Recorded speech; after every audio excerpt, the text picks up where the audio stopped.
29 de novembro, seja muito bem-vindo ao Plano Anual de Leitura da Bíblia, com Rosânia e Lana.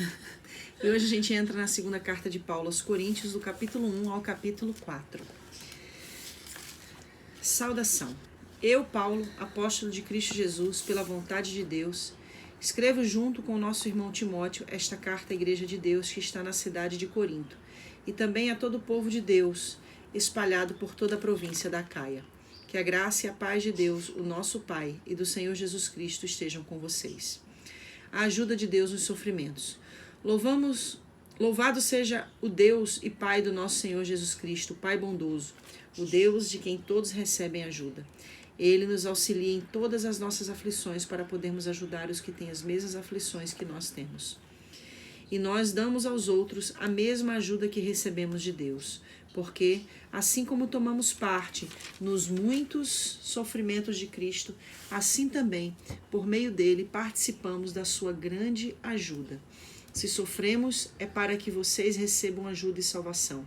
Se somos ajudados, então vocês também são e recebem forças para suportar com paciência os mesmos sofrimentos que nós suportamos.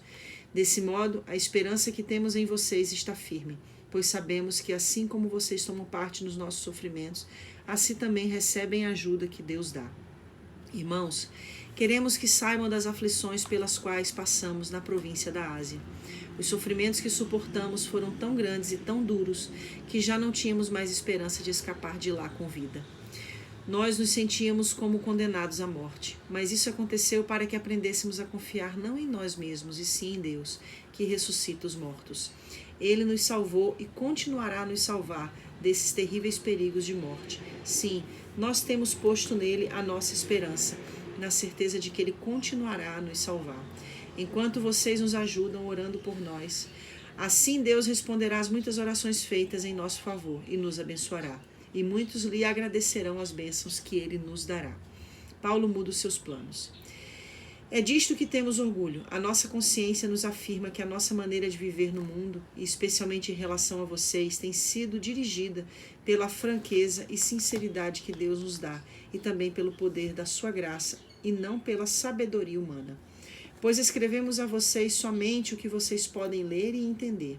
Agora, vocês nos entendem só em parte, mas espero que cheguem a nos compreender completamente, para que, no dia do nosso Senhor Jesus, vocês tenham orgulho de nós, como nós temos de vocês. Eu estava tão certo de tudo isso, que no início fiz planos para ir visitar vocês, a fim de que vocês pudessem ser abençoados mais uma vez. De fato, eu estava pensando em visitá-los na minha ida para a província da Macedônia e também na volta, a fim de conseguir ajuda para a minha viagem à Judeia. Será que fui irresponsável quando resolvi fazer isso? Será que, ao fazer os meus planos, penso somente nos meus próprios interesses e por isso digo sim, sim, não, não ao mesmo tempo? Em nome de Deus, que é verdadeiro, o que prometi a vocês não foi um sim e um não ao mesmo tempo, pois Jesus Cristo, o Filho de Deus que foi anunciado entre vocês por Silas, por Timóteo e por mim mesmo, não é sim e não ao mesmo tempo. Pelo contrário, ele é o sim de Deus, porque é o sim de todas as promessas de Deus. Por isso, dizemos amém por meio de Jesus Cristo para a glória de Deus. Pois é o próprio Deus que nos dá a nós e a vocês a certeza de que estamos unidos com Cristo. E foi Deus quem nos separou para si mesmos. Como dono, ele pôs a sua marca em nós e colocou no nosso coração o Espírito Santo, que é a garantia das coisas que ele guarda para nós. Eu chamo Deus como minha testemunha, ele conhece o meu coração. A fim de evitar aborrecimento para vocês, resolvi não ir até Corinto. Não estamos querendo mandar na sua fé, pois vocês estão firmes na fé. Pelo contrário, queremos trabalhar com vocês para que vocês sejam mais felizes ainda. Portanto, para não entristecê-los de novo, eu resolvi não ir ver vocês. Pois se eu entristeço vocês, então quem vai me alegrar? Somente vocês a quem tenho entristecido. Foi por isso que escrevi aquela carta. O motivo foi que eu não queria ir e ser entristecido pelas próprias pessoas que deveriam me alegrar. Pois eu tenho a certeza de que quando estou feliz, vocês todos também estão. Eu escrevi aquela carta muito preocupada e triste e derramando muitas lágrimas. Porém, não escrevi para fazer com que vocês ficassem tristes, mas para que soubessem do grande amor que eu tenho por todos vocês. O perdão para o arrependido.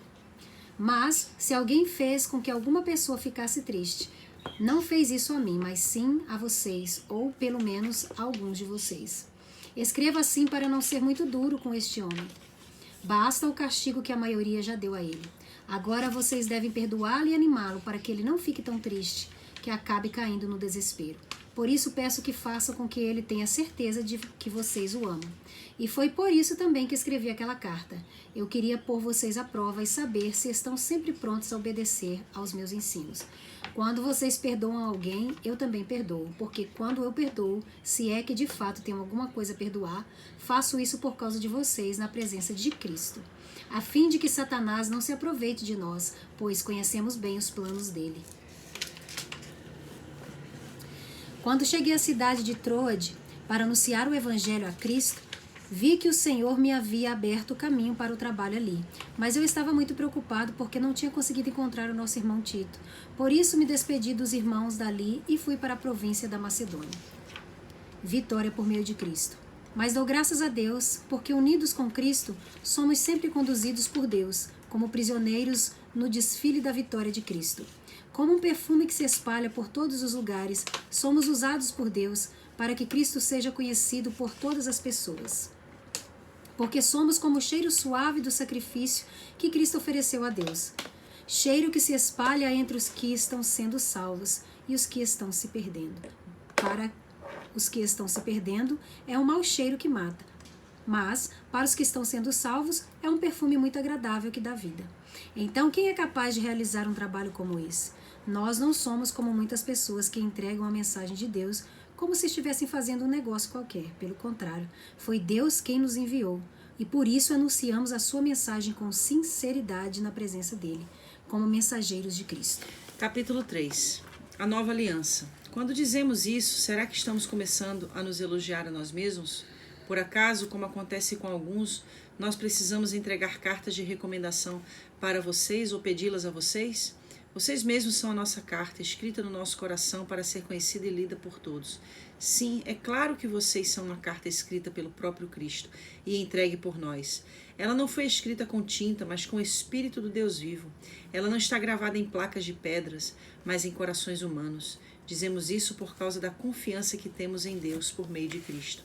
Em nós não há nada que nos permita afirmar que somos capazes de fazer esse trabalho, pois a nossa capacidade vem de Deus. É Ele quem nos torna capazes de servir a nova aliança, que tem como base não a lei escrita, mas o Espírito de Deus. A lei escrita mata, mas o Espírito de Deus dá a vida. Quando a lei, que traz a morte, foi gravada em placas de pedra, a glória de Deus apareceu e o rosto de Moisés ficou brilhando. O brilho do seu rosto já estava desaparecendo quando ele entregou as placas ao povo de Israel. Mas mesmo assim, esse brilho era tão forte que os israelitas não podiam fixar os olhos em Moisés. Se o domínio da lei veio com tanta glória, quanto maior ainda é a glória que acompanha o domínio do Espírito de Deus. A lei que condena as pessoas teve glória, porém muito mais glória tem o Espírito que traz a salvação. Pois a glória que antes era tão grande não é mais nada por causa da glória de agora, que é muito maior. De modo que se houve glória naquilo que durou somente um pouco de tempo, que muito mais glória tem aquilo que dura para sempre. E porque temos essa esperança, agimos com toda a confiança. Nós não fazemos como Moisés, que cobriu o rosto com o véu para que os israelitas não pudessem ver que o seu brilho estava desaparecendo. Mas eles não queriam compreender, e até hoje, quando eles leem os livros da antiga aliança, a mente deles está coberta com o mesmo véu.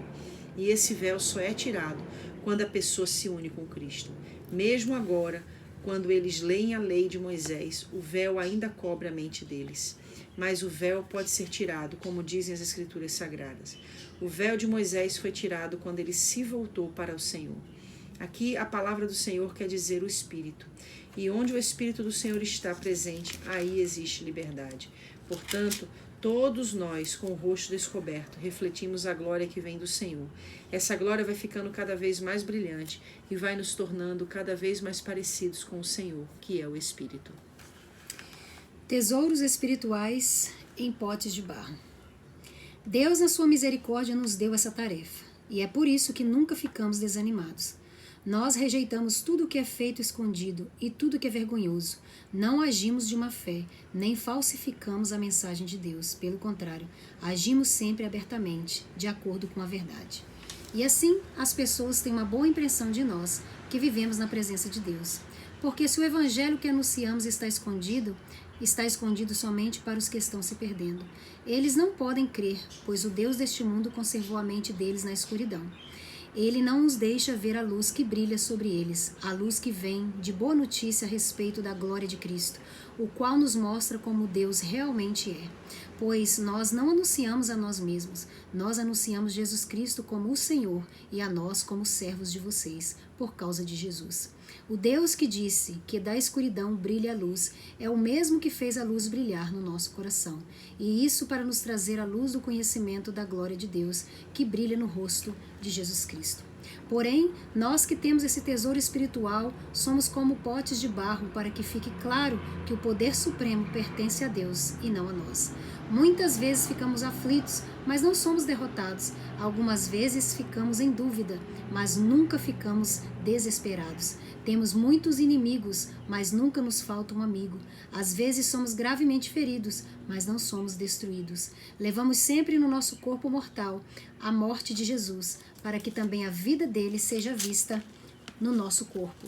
Durante a vida inteira, estamos sempre em perigo de morte por causa de Jesus, para que a vida dele seja vista nesse nosso corpo mortal. De modo que a morte está agindo em nós e a vida está agindo em vocês. As Escrituras Sagradas dizem: eu criei e por isso falei, pois assim nós que temos a mesma fé em Deus também falamos porque cremos, pois sabemos que Deus que ressuscitou o Senhor Jesus também nos ressuscitará com ele e nos levará junto com vocês até a presença dele.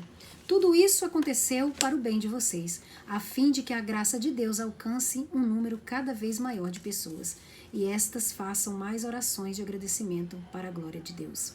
Viver pela fé. Por isso nunca ficamos desanimados, mesmo que o nosso corpo vá se gastando, o nosso espírito vai se renovando dia a dia. E essa pequena e passageira aflição que sofremos aqui vai nos trazer uma glória enorme e eterna, muito maior do que o sofrimento. Porque nós não prestamos atenção nas coisas que se veem, mas nas que não se veem. Pois o que pode ser visto dura apenas um pouco, mas o que não pode ser visto dura para sempre. A gente percebe, né, que a primeira carta, né, que Paulo escreveu para Coríntios, no caso que a gente já entendeu que é a segunda, porque a primeira se perdeu, ele estava lá em Éfeso, né? E agora ele escreve essa segunda carta aos Coríntios estando na Macedônia. E é interessante que a gente percebe que Paulo estava lidando, né? Ele estava tendo problemas com a igreja de Corinto porque havia uma oposição ao seu apostolado ali na igreja de Corinto. E a gente percebe nessa segunda carta de Paulo um tom triste. A gente então vê que essa carta é uma carta que Paulo inicia já inicia com tristeza. Que não vai para não ficar triste. Né? Porque na primeira ocasião que Paulo esteve, sugere-se que Paulo esteve em Corinto somente uma vez, na igreja de Corinto somente uma vez. Então nessa ocasião ele tenta tratar a igreja com questões relacionadas à imoralidade, os problemas que a igreja começou a ter. Então, quando ele escreve essa carta, né, ele escreve lamentando de não conseguir ir estar com eles, mas de certa forma ele lamenta, mas diz que se fosse ele iria e teria tristezas, teria problemas, né? Você acha que ele estava referindo ao quê? Na realidade, quando a gente estuda a questão relacionada à igreja de Corinto, né, a gente percebe que ele estava tendo realmente um problema de insubmissão. A igreja uma parte da igreja era insubmissa ao apostolado, ao ensinamento de Paulo. Então ele escreve essa segunda epístola aos Coríntios. Mas isso acontecia na época de Paulo? Será? Acontece até hoje, né? Infelizmente. Com Paulo, será? E a gente percebe que Paulo está buscando defender, né, a sua autoridade apostólica, né? Porque havia uma minoria ali e essa minoria causava problema. Entristecia, né? Entristecia Paulo. Bem assim, né? Tornava o trabalho de Paulo dificultava, árduo. É aquela né? história de remar contra, né? Remar contra, exatamente. Então a gente percebe que Paulo ele escreve essa carta com esse tom triste, né? Então, essa é a carta triste, a segunda carta de Coríntios. Paulo ao Corinto, aos Imagina Coríntios. que a igreja, eu imagino aqui na minha mente, no meu pensamento poetizado, né? Que a igreja deve ter ficado bem triste também, né? Sim, Dele sim. ter dito que não ia mais devido a isso. Mas aí depois ele fala, né? Mas eu não tô falando isso para vocês ficarem tristes, né? Mas acontece uma coisa interessante. Tito demorou muito a encontrar-se com Paulo para levar para Paulo notícias da igreja de Corinto. Mas quando Tito se encontra com Paulo, ali na Macedônia, né, finalmente Paulo se encontra ali com Tito, e a gente tem que ter muita cautela para falar dessas coisas de Paulo, porque são tantas viagens que ele fez, Tem que ter bem... né, mas dentro de um embasamento histórico.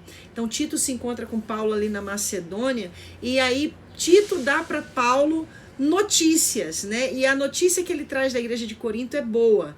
É uma notícia de que a igreja se arrependeu da insubmissão. Ou seja, a Paulo. a igreja estava indo para uma direção certa dessa estava vez. se arrependendo dessa insubmissão a Paulo. É muito importante a gente lidar com essas realidades da igreja primitiva, porque sempre que a gente vai falar da igreja, a gente tem aquela referência da igreja primitiva como a igreja perfeita.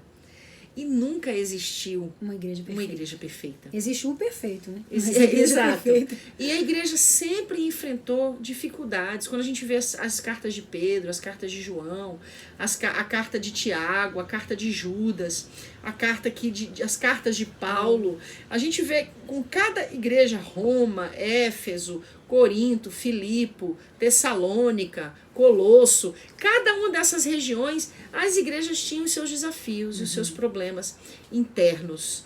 Mas o mais importante de tudo isso é que Deus levantou esses apóstolos para reger essas igrejas e para instruí-las devidamente, a ponto delas não perderem o alvo daquilo para o qual elas foram chamadas. Então, graças a Deus pelas Escrituras, que nos traz... É muito lindo a gente ver que a Escritura não omite o problema. Assim como a Escritura não omite, por exemplo, a fraqueza dos homens de Deus, as Escrituras também não omitem as dificuldades das igrejas primitivas. E isso serve aí como uma luz pra gente, né? Pra gente saber que sim, a gente vai continuar lidando com dificuldades até mesmo dentro da igreja, mas a palavra viva, ela precisa continuar sendo pregada para que os propósitos da igreja sejam alinhados com os objetivos que o Senhor tem para ela. Que Cristo seja glorificado, né, no meio do seu povo, né? É isso aí, estar de pé como Paulo, né, está ensinando aqui, né? Exato. Em todo o seu escrito, enfim, continuar firmes, independente das oposições, das dificuldades, dos problemas que existem na igreja em si. A igreja é um povo, né? Mas continuar firme, porque a glória é sempre de Cristo. E Paulo, o legal é que ele é bem incisivo o tempo todo, né, nesse fator da glória de Cristo, né? Sim. Nesse fator de por Cristo se mover, né? Que por mais dificuldade que ele tinha, por mais coisas que ele fez aqui, que ele falou e as dificuldades que ele teve, uma coisa muito certa na vida de Paulo: ele sabia quem ele servia, né? E ele sabia pelo que ele vivia. E outra coisa, sendo quem ele era. Ele sabia quem ele era. Em Deus. Em Deus. Por isso que ele não perdeu o varetão. Senão ele não ia aguentar. Não aguenta, ninguém aguenta. Não, ninguém aguenta, nem antes nem agora. Né? É verdade. O servo de Deus, o chamado, a pessoa chamada por Deus, ela só aguenta se ela saber quem ela é em Deus. É verdade. Glória a Deus. Com essa palavra, que Deus abençoe sua vida. Amanhã a gente está aqui na segunda carta de Paulo aos Coríntios, do capítulo 5 ao capítulo 8. Deus te abençoe.